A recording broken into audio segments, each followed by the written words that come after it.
Supreme court जी अमल जी भनकड़ी खिलाफ़ क़ौमी अवामी तहरीक पारां मसूबड़ी में एहतजाजी मुज़ाहिरो कयो आहे। अचो त जेकब न्यूज़ पारां हिननि सां ॻाल्हि ॿोल करियूं। हिते इहो पियो हले त ग़रीबनि खां ज़मीनूं फुरे ज़मींदारनि खे ॾेई उहे फसल आबाद आहिनि, जंहिंमें का बि रुकावट न आहे।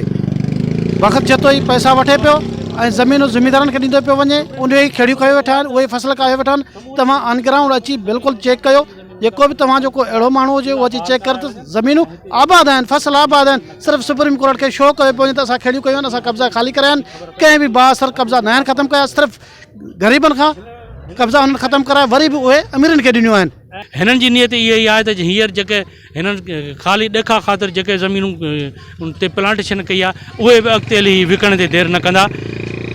उन खां अलावा जेके हिननि खे नक्शा ठाहिणा आहिनि उन्हनि में बि हिननि जेका रदो बदल कयूं आहिनि, उन्हनि में बि हिननि ग़लति जेको सर्वे ऑफ पाकिस्तान वारनि खे जेको ग़लति हदूं ॿुधायूं आहिनि ऐं उन्हनि खां मुआवज़ेदारनि खां पैसा वरिता आहिनि ऐं उन्हनि खे जेको बाक़ाइदे अञा ताईं उन्हनि वटि उहे मुआवज़े में ज़मीनूं आहिनि। मुझो तहलीक क़ौमी अवामी तहरीक सां उनजो मरकज़ी नायब सदर आहियां।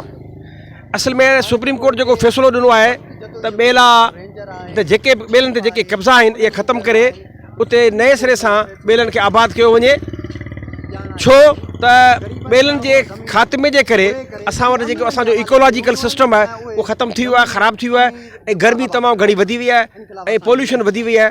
हाणे हिननि छा कयो त सुप्रीम कोर्ट जे फ़ैसिले जे बहाने जेके ज़मीनूं ग़रीबनि मिसकिननि वटि हुयूं उन्हनि खां ख़ाली करायो, पैसा ऐं रिश्वत वठियो।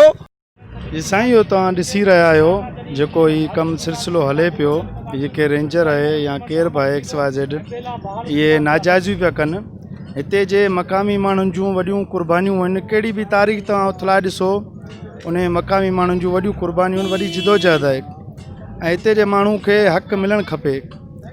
जे न त असीं क़ौमी अवामी तहरीक जा कारकुन अॼु हिते सुभाणे जिथे असांखे मरकज़ी हुकुम मिलंदो असां उते एहतजाज धरणे हणण लाइ।